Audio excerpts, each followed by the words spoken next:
Sony টিভির জনপ্রিয় reality show superstar singer. Sony টিভির এই সুপারস্টার সিঙ্গার সিজন 3-তে আবির্ভাব ঘটেছে পৃথিবীর অষ্টম আশ্চর্যের। অবাক লাগলেও এটাই সত্যি। নেহা কক্করের মতো খ্যাতনামা প্লেব্যাক সিঙ্গার নিজেই বলেছেন এই অষ্টম আশ্চর্যের কথা। নেহা কক্করের এমন বলাটা যে মোটেই অত্যুক্তি নয় তার প্রমাণ মিলছে সুপারস্টার সিঙ্গার সিজন 3 এর মঞ্চে। একবার ভেবে দেখুন তো, যে বয়সে বাচ্চাদের ঠিকঠাক কথাই ফোটে না সেই মাত্র 1.5 বছর বয়সে পারফর্ম করেছিল তেলেগু সারেগামাপায়ের মঞ্চে। সঙ্গে রীতিমতো তাক লাগিয়ে দিয়েছিল সবাইকে। সেই আবির্ভাব মাত্র 7 বছর বয়সে সোনি টিভির সুপারস্টার সিঙ্গার সিজন 3-তে শুধু অংশগ্রহণকারী নয় বরং চ্যাম্পিয়ন হবার প্রবল দাবিদার। 2024-এর সুপারস্টার সিঙ্গার সিজন 3-তে সবচেয়ে ক্ষুদে প্রতিযোগী আবির্ভাব। কেরালার কোচি থেকে একদমই ব্যতিক্রমী প্রতিভাবান মাত্র 7 বছর বয়সী আবির্ভাব। হাম দিল দে চুকে সানাম ছবির সুরেলা গান চাঁদ সুপা বাদল মে এর হৃদয়গ্রাহী পরিবেশনের মাধ্যমে দর্শকদের বিমোহিত করেছিল। তার কণ্ঠের জাদু বশ করেছিল মেলোডি কিং উদিত নারায়ণকেও।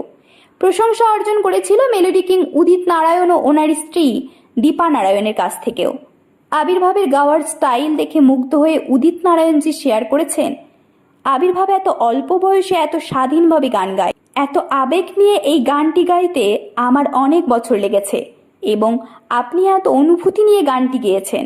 বিশেষ অতিথি দীপা নারায়ণ আবির্ভাবকে অভিনন্দন জানিয়ে বলেন, আমি বাকরুদ্ধ, তুমি খুব সুন্দর গেয়েছ, তুমি উদিতজির থেকেও ভালো গেয়েছ।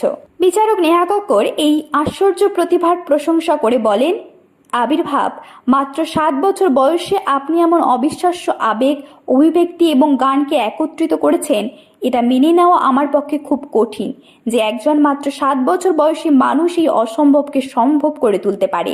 এটাই করো আবির্ভাব। আমাদের কাছে পৃথিবীর 60টি আশ্চর্য আছে, কিন্তু তুমি অষ্টম আশ্চর্য। অডিশন, গ্র্যান্ড অডিশন প্রতিটি স্তরে আবির্ভাব মোহিত করে তুলেছে Neha Kakkar, Arunita Kanjilal, Pawandeep রাজনদের।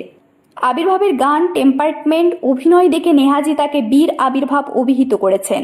Superstar singer season 3 এর মঞ্চে আশ্চর্যজনক পারফরমেন্সগুলির মধ্য দিয়ে ছোট্ট আবির্ভাব ইতিমধ্যেই গোটা দেশবাসীর কাছে প্রিয় হয়ে উঠেছেন। কেউ কেউ তো ধরেই নিয়েছেন আবির্ভাবই সুপারস্টার সিঙ্গার সিজন 3 এর সম্ভাব্য চ্যাম্পিয়ন। তবে উত্তরবঙ্গের শুভদীপের সাথে তার লড়াইটা বেশ জমে উঠেছে। তবে সময়ই বলবে কে হবে সিজন 3 এর চ্যাম্পিয়ন। কেরালার কোচির এক মধ্যবিত্ত পরিবার থেকে উঠে আসা আবির্ভাব ছোটবেলা থেকেই সঙ্গীতের আবহে বেড়ে উঠেছে। দিদি আর্নি ভিনহিয়া তামিল সারেগামাপাতে 3rd রানার আপ। সব মিলিয়ে সুপারস্টার সিজন 3 এর মঞ্চে আবির্ভাবে মজে রয়েছেন সায়ালি কাম্বলে, অরুণিতা কাঞ্জিলাল, পবনদীপ রাজন, মোহাম্মদ দানিশ, সলমান আলী, নেহা কক্কররা। একদিকে বীর আবির্ভাব, অন্যদিকে খুদে অরিজিৎ সিং, শুভদীপ। কে হবে এবারে চ্যাম্পিয়ন তা হয়তো সময়ই বলবে। তারপরেও আবির্ভাবের কণ্ঠে ভেসে ওঠা চাহুঙ্গা मैं तुझे, जब कोई बात देख मैंने, तेरे मेरे স্বপ্নে গানগুলি এবং তার নেভার গিভ আপ অ্যাটিটিউড কোনোদিন ভুলবে না আপামর দেশবাসী। ছোট্ট আবির্ভাব আগামী দিনে উদিত নারায়ণ, সোনু নিগম, কুমার শানুদের যোগ্য উত্তরসূরি হয়ে উঠুক এই কামনাই করে আবির্ভাব ওরফে বাবু কুট্টানের সকল শুভাকাঙ্ক্ষী। ছোট্ট বাবু কুট্টানকে আমরা জানাই আগামী শুভেচ্ছা ও ভালোবাসা। সঙ্গীত জগতে জলজল করে অবস্থান করুক এই অষ্টম আশ্চর্য। এরকম তথ্যমূলক ও অনুপ্রেরণামূলক ভিডিও পেতে আপনারা ফলো করবেন আমাদের একমাত্র ফেসবুক পেজ দ্য বংস প্রেস এবং সাবস্ক্রাইব করবেন ইউটিউব চ্যানেল দ্য বংস প্রেস। সকলের তরে সকলে আমরা, প্রত্যেকে আমরা পরের তরে। ধন্যবাদ, ভালো থাকবেন।